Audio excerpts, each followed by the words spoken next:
protocolos inclui uma seção enorme sobre o que não se deve fazer em emergência. E essa seção é tão importante quanto a que fala sobre o que fazer. Existem vários protocolos diferentes, né? Os mais conhecidos são da OPS-OMS, que foi o que nós disponibilizamos aqui no site. Temos o protocolo da Cruz Vermelha, temos o protocolo IAS, temos o protocolo da CERCAS, que é o protocolo espanhol, né? Temos também o famoso debriefing. Qual a diferença entre eles? Qual a semelhança? Tem um melhor, tem um pior? Os protocolos em si são bastante parecidos. Em sua essência, eles trabalham mais ou menos da mesma forma. Alguns vão se diferenciar um pouco na orientação, alguns exigem um treinamento mais formal. Tem outros, por exemplo, como o protocolo IAS, que tem fichas, né? Então, no caso, que não dá para fazer um treinamento extensivo, você tem ali a ficha para o profissional ter uma pauta rápida de ação, né, e poder fazer um treinamento mais rápido. A desvantagem é que tem tanta ficha, até você procurar direito qual fica uma coisa mais complicada. Então, você tem que ter um treinamento mínimo dos primeiros auxílios psicológicos. O protocolo CERCAS, por exemplo, como a Espanha vem de uma, mais do que desastres naturais, tem muito trabalho em relação ao terrorismo, ele é um protocolo um pouquinho mais adaptado a questões urbanas, né? Não tão voltado a desastres naturais. Mas essa seria uma pequena diferença. O único que realmente a gente precisa destacar, que é importante diferenciar, é o debriefing. Apesar de ainda ser validado por muitas agências, especialmente médicas, as pesquisas indicam que o debriefing é iatrogênico. Ele provoca mais dano do que favorece. Né? Uma meta-análise de 11 casos, 6 casos não houve benefício nenhum, 3 casos ele provocou dano e somente em 2 ele trouxe algum benefício. Então, de todos os trabalhos com primeiros auxílios psicológicos, o debriefing por precaução deve ser descartado. É preferível trabalhar com outro tipo de protocolo.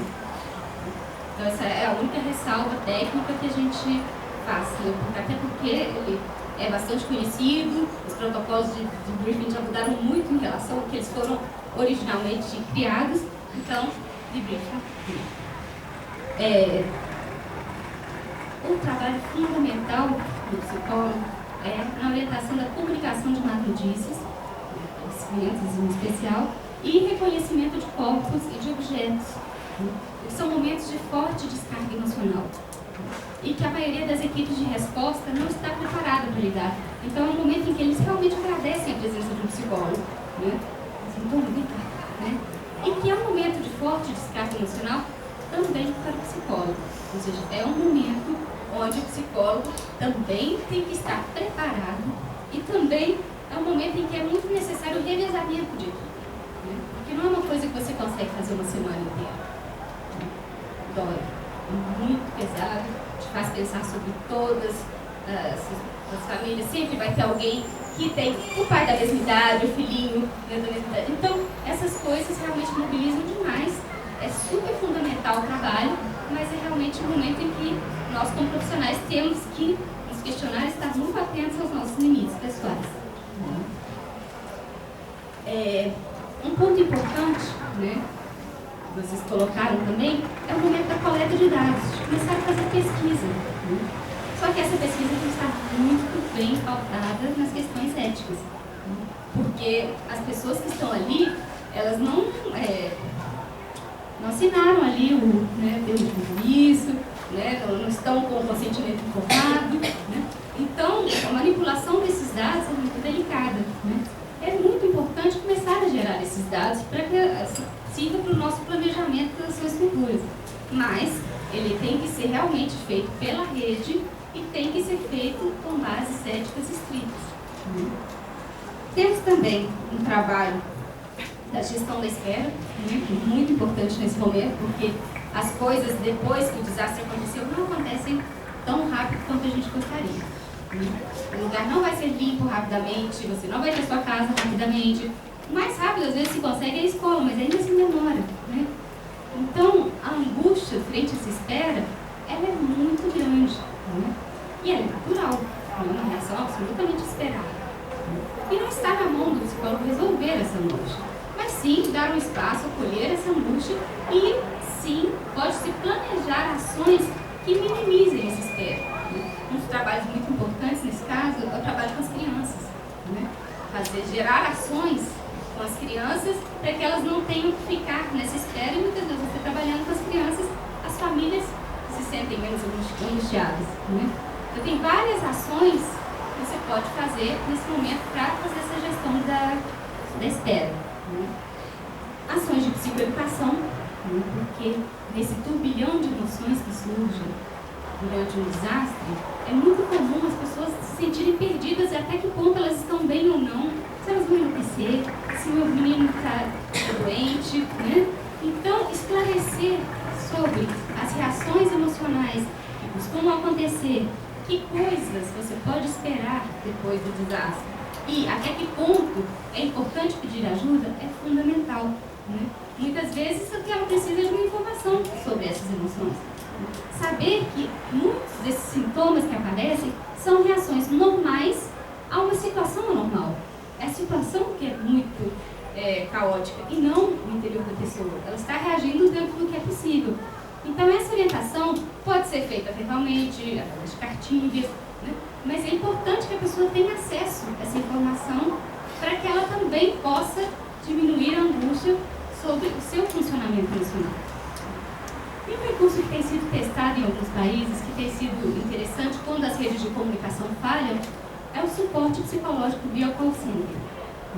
Foi usado em vários países. A última notícia que eu tenho foi no terremoto do Chile de 2010, muitas áreas, cidades isoladas. Então, a rede de psicólogos se armou para fazer esse atendimento via telefone, acesso através de qualquer telefone público, sem necessidade de ficha, de crédito, e servia de suporte tanto para a população em geral, para esse trabalho de psicoeducação, para esse acolhimento, essa escuta inicial, quando necessário, e suporte para os profissionais também que tinham dúvidas sobre como atuar. É um mecanismo que não vai ser necessário em todos os lugares, mas que, quando a gente pensa em lugares que estão muito isolados, ou que o acesso dos profissionais é difícil, pode ser um recurso interessante também. E quando a gente fala do depois, também temos muito o que fazer. Muitas vezes, a onda de voluntários vai embora quando acaba a resposta. E, às vezes, o desastre continua por muito tempo. E Mariana, vai ser uma dessas situações. O desastre ambiental vai durar muito tempo. E a fase mais longa, realmente, vai ser a fase de reconstrução, de reabilitação. Então, é interessante que pensar que muita gente que não se sente à vontade para trabalhar na resposta pode estar sendo realmente muito mais útil nesse momento de reconstrução, que é um processo mais longo, mas que é um processo um pouquinho mais estável, um pouquinho mais controlado, se aproxima mais de práticas que a gente já tem dentro da psicologia. E aí alguns aspectos importantes. A terapia do luto, porque todo desastre envolve muitas perdas, e essas perdas precisam ser elaboradas. Antes se falava muito do período crítico de 3 meses, mas a Adriana Tomás propõe uma coisa muito bacana na terapia do luto, que ela fala de um processo de 1 ano, porque durante esse ano acontecem todas as primeiras vezes. O primeiro Natal sem a casa, o primeiro aniversário sem a casa, as primeiras férias, Então, até durante 1 ano, vão acontecer vários momentos em que esse luto vai ser reativado e precisa ser bem acolhido, bem elaborado, para que a pessoa depois tenha energia para abrir novos caminhos. Tem também as terapias centradas no trauma. E aí, temos um capítulo bastante delicado, que eu gostaria de chamar muita atenção. Eu coloquei aqui algumas técnicas que estão validadas na maioria da literatura internacional. Mas é importante, muito importante, chamar a atenção para um ponto. Não todas as pessoas que passam por um evento traumático vão estar traumatizadas. Então, muitas vezes, aparecem essas técnicas para trabalho, mas a pessoa não precisa delas. Pelo contrário, como o estudo do Pereira, 2002, se não me engano, que ele falava do universo de pessoas afetadas por um desastre, 50% delas poderia ser considerada resistente. Quer dizer, aguentou o tranco, né? Sofreu, mas conseguiu retomar o seu fluxo de vida normal. 25% poderia ser considerado resiliente. Quer dizer, além de aguentar o tranco, conseguiu reconstruir sua vida com algo a mais e trazer novos benefícios e mais crescimento pessoal. Os outros 25%, né, desses, somente uma média de 5 a 10% apresentava realmente estresse pós-traumático. Então é super importante a gente fazer essa diferença. A terapia do trauma pode fazer muita diferença para essas pessoas? Pode. Mas em média vai ser necessário para 5 a 10% da população. Não é uma coisa de ser aplicada assim, de modo imediato, muito menos de modo massivo. De certa forma, é muito importante que, quando a gente fala do protagonismo da comunidade, a gente tem que acreditar na capacidade da pessoa de se recuperar. A gente tem que valorizar os esforços que ela faz e não considerar que ela vai estar traumatizada pelo simples fato de estar escrevendo. Então, essas terapias devem ser aplicadas com muito cuidado e muito critério. Lembrando que estresse pós-traumático, a gente só pode falar dele a partir de 4 meses. De 3 a 4 meses depois do evento traumático. Antes disso, é estresse agudo. E estresse agudo é a coisa mais normal do mundo a gente sofrer depois de um desastre. É estranho quando a pessoa não tem. Isso é preocupante. Mas o estresse pós-traumático, um dos critérios diagnósticos é o tempo. Então, ele é realmente, essas terapias centradas no trauma, elas devem ser trabalhadas somente depois de 4 meses, em geral, a 1 ano, né, do evento traumático. Das que estão validadas, né, a mais comum e a mais frequente é a terapia cognitivo-comportamental, TCC. Né? Existe uma longa lista de evidência científica.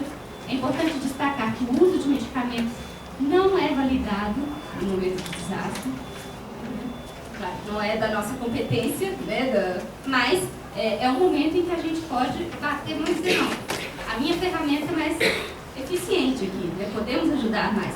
Então, a terapia cognitivo-comportamental, dentro das linhas dos enfoques trabalhados atualmente, é o que tem mais evidência científica, né, mais do que as outras linhas. Nós temos 2 abordagens, o EMDR e o TFT, que tem uma série de evidências também, mas que é importante destacar, não estão validadas aqui no Brasil. Elas não são técnicas respaldadas pelo sistema conselho. Então, para trabalhar com isso, se precisa fazer uma pesquisa séria, seguindo todos os protocolos éticos, né? E tem que ser uma ação um pouquinho mais planejada. Não é agora, neste momento, que podem ser aplicadas simplesmente porque as estudamos, queremos fazer bem, não é o momento. Porque para trabalhar nisso, precisamos respeitar aquilo que é validado, né, pelo nosso organismo de classe. Você chama de técnica validada pelo conselho, porque até onde eu sei, o conselho cabe orientar e não definir o que pode ou não ser usado. Sim, o conselho, até também pode... Eu queria sugerir que a Marília terminasse e depois a gente abrir o debate, pode ser? Mas, entenda, não é uma questão de posição pessoal, é uma questão de respaldo de Uma conselho. questão de respaldo de conselho. Então, nossa profissão ela é regulamentada, né? O conselho é um organismo vinculante, quer dizer, não é uma opção, a gente não está vinculado ao conselho para trabalhar, né? No Brasil é obrigatório você estar vinculado ao conselho e, na medida que você está vinculado ao conselho, você deve respeitar diretrizes, normas técnicas e éticas dentro do que é a profissão no Brasil, né? Então, nesse caso, essas técnicas ainda não contam. Pode ser que no futuro se faça uma pesquisa consolidada, estudada, e isso possa ser mais validado? Excelente, né? Mas no momento, isso não conta com o respaldo do Conselho Federal e por ente do Conselho Regional. É importante no trabalho de reconstrução e de resposta, de reconstrução e reabilitação, a integração dos dados coletados no momento de resposta. Quando a gente fala da pesquisa, é importante fazer com que essa pesquisa produza conclusões. Fazer um apoio às ações de suporte e reconstrução social é um momento em que não é questão do atendimento psicológico, é um acompanhamento, o suporte, a orientação que vão ser mais importantes, né? Vão ser fundamentais para que esse processo aconteça, né? E o fortalecimento da resiliência individual e comunitária. É um momento, muito se fala da resiliência como a capacidade de superação frente aos problemas, e muito se falou em algum momento de que ela seria uma capacidade inerente à pessoa. Mas se descobriu que tem uma série de fatores que favorecem o desenvolvimento da resiliência, né? Um deles, o fortalecimento das redes. E nisso o papel do psicólogo é fundamental. Não deixar que as redes se percam durante o momento de resposta, né? E que a comunidade se desagregue, fortalecer esses contatos e fortalecer a capacidade da rede de se dar suporte mútuo, né? Isso vai fazer toda a diferença no momento da reconstrução. E esse ciclo não para. A reconstrução, ela já tem que ser uma preparação para o eventual desastre, né? Você tem que já ver no momento de reconstrução o que falhou, em que momento falhou, o que mais poderia ter sido feito, que outros recursos nós não pensamos, que necessidades a gente descobriu só agora, né? Para preparar a comunidade para enfrentar melhor.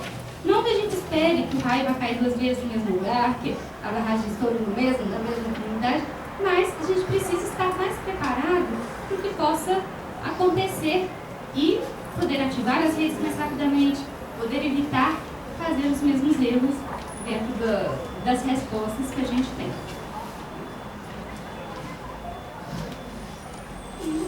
E é isso, eu gostaria de agradecer a atenção de vocês.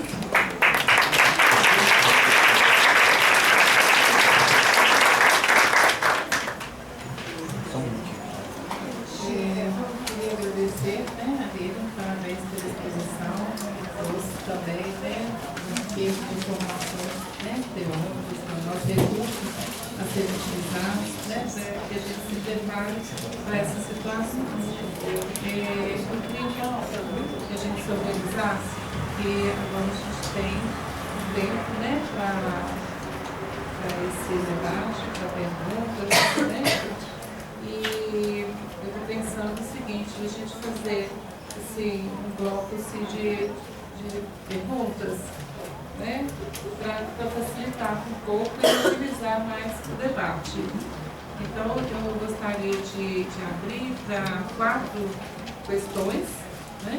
A gente faz as questões, a mesa responde e depois a gente abre para mais algumas outras questões, porque a gente também tem um tempo, né, para encerrar os nossos trabalhos aqui. Ok? Então, assistindo, você podia fazer, por favor, te dar só uma informação? Sim. Porque o pessoal já começa a sair sobre a gravação e a apresentação. Só para avisar, como a gente teve um problema com a transmissão online e a gente está filmando, né, amanhã a gente vai organizar essa gravação, colocar no YouTube e na matéria que a gente colocar no site sobre o evento e no Facebook, a gente coloca o link do vídeo. E para disponibilizar as slides, como a gente pode fazer? A gente pode também colocar na matéria. Pode. Pode colocar os palestrantes nos autorizando, a gente coloca. Eu queria também orientar vocês para que todos, né, para que vocês não deixem de assinar a lista, né, para lembrar que é um evento também preparatório, né, para os nossos pré-congressos, tá? Boa noite. Já fui rápido aqui. Antes eu queria agradecer e achar que esse acesso que a gente teve aqui agora a esse sujeito não televisionado é de extrema riqueza e eu tenho várias perguntas, mas eu queria iniciar com uma não pergunta a princípio. Como a Júnia iniciou com uma poesia, eu acabei fazendo uma aqui também e queria dividir com todo mundo. Vou recitar. Muita gente para ajudar, pouca chance do rio sobreviver. Quero ver saber escutar, sem querer se intrometer. Não sabemos o que fazer, o desastre pode ensinar. quando a morte aparecer, vai ter peixe ficando sem lar.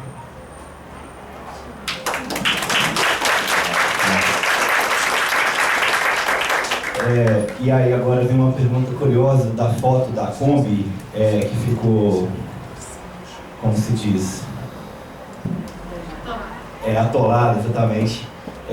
A princípio, justamente quando eu ficava imaginando essa mão de obra de todo mundo lá, porque a gente fica com vontade de comparecer, e depois dessa experiência sua, a gente fica um pouco meio assim, querendo não atrapalhar. Então eu sempre tive essa curiosidade de saber como seria chegar na casa dessas pessoas que estão atrás de panela de pressão, né? De certo modo assim, como que seria essa escuta sem invadir, sem querer detalhes, né, de altura de lama. Aí eu queria saber se é possível dizer como foi uma das experiências que para mim, assim, para nós, né, de repente ajuda bastante. É Lucas.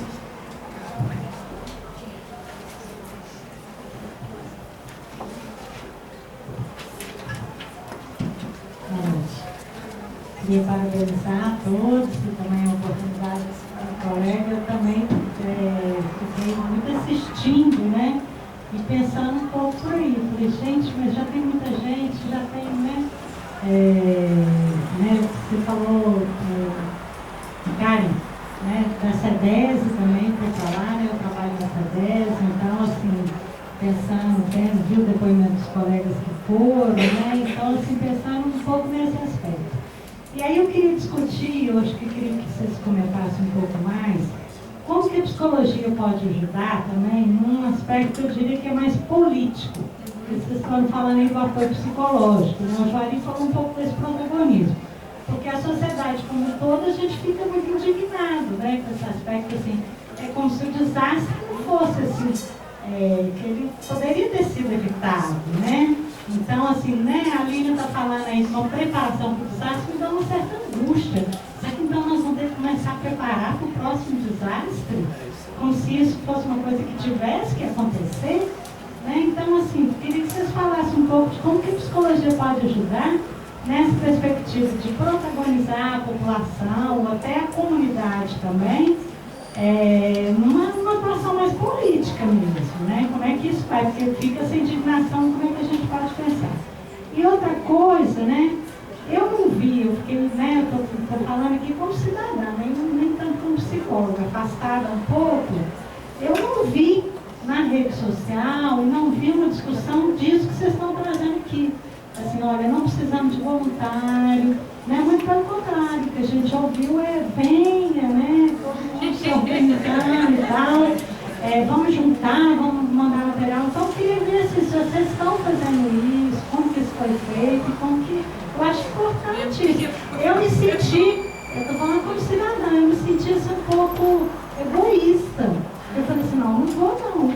Mas ao mesmo tempo, assim, ouvindo vocês falarem isso, até um pouco conversado, né?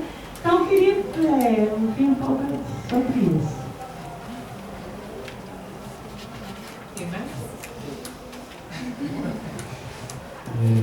Boa noite para todo mundo, agradecendo.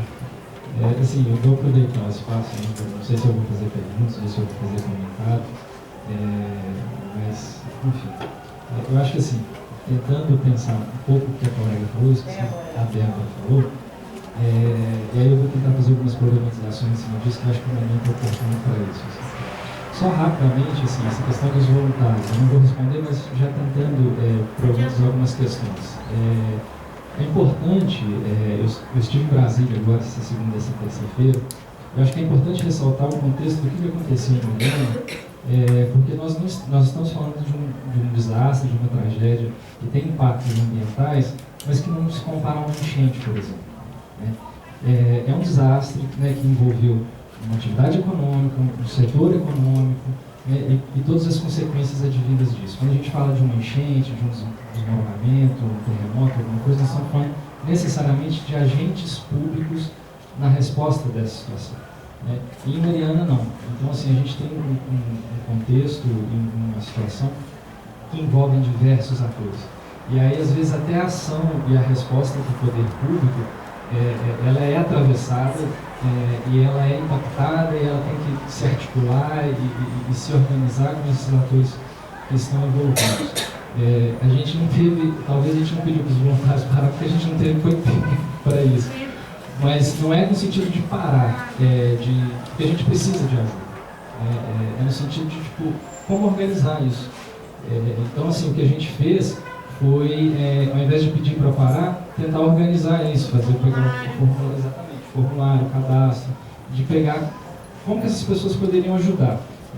Dar um rápido exemplo, eu recebi uma ligação de uma pessoa do estado de São Paulo, conterrânea lá do Juari, tipo, eu quero muito ajudar, estou muito interessado, mas eu tenho uma carga de trabalho enorme e eu coloco meu consultório aqui à disposição. Não é possível, não tem como. Mas eu vou tentar resumir, assim, que eu acho que pegando essa questão do que a saúde mental pode fazer nesse lugar. E aí eu queria trazer duas questões. Primeiro, eu já trouxe a questão do sistema de proteção e defesa civil.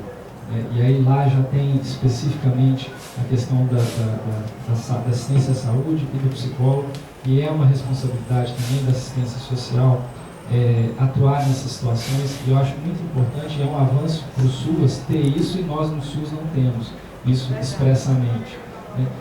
E aí, pensando em todas essas situações, a gente fica vendo assim, o quanto que na lei, na carta, está que é um trabalho que precisa ser articulado, e a gente viu isso na prática lá, não é possível cada um fazer uma coisinha, tipo, cada um no seu quadrado, é um trabalho que tem que ser articulado, e é uma articulação que eu acho que ela num certo sentido, ela é inexistente.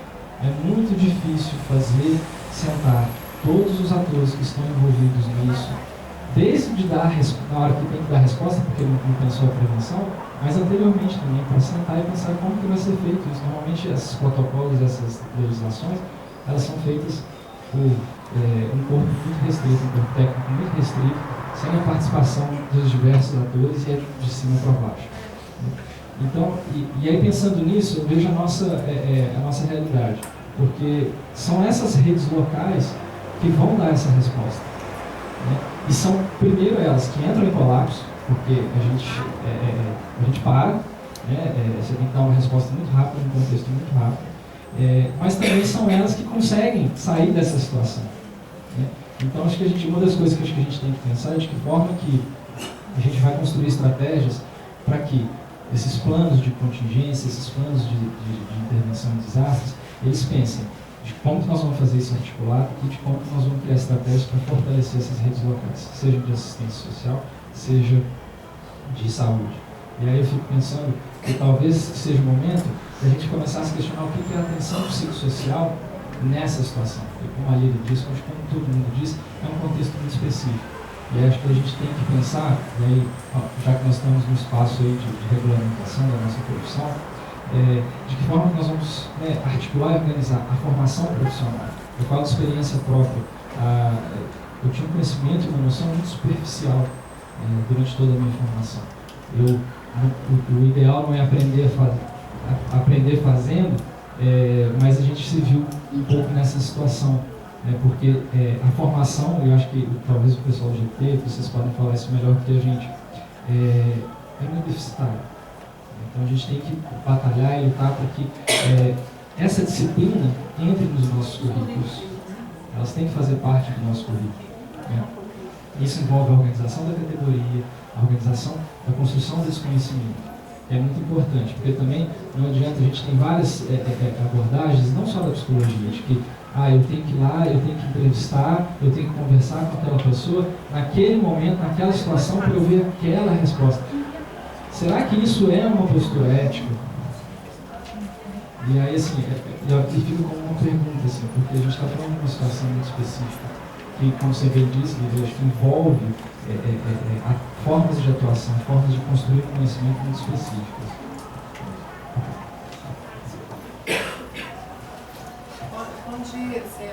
Mais uma pergunta, né? Senão fica muito distante, né? As respostas. E aí a gente já abre aqui, tá? São perto, né? Boa noite, eu acho que é um privilégio estar aqui, para escutar esses depoimentos, porque Acho que uma pergunta que todos têm que se fazer é como que essa questão toca cada um. E é um pouco em resposta à sua pergunta, assim. Qual que é a formação que um psicólogo precisa ter? Então, assim, por onde começar? Eu fui tocada com essa questão com aquele acidente de Santa Maria, no Rio Grande do Sul. Porque eu vi pedindo voluntários. Eu pensei, nossa, eu quero estar lá. Mas aí passou esse tempo,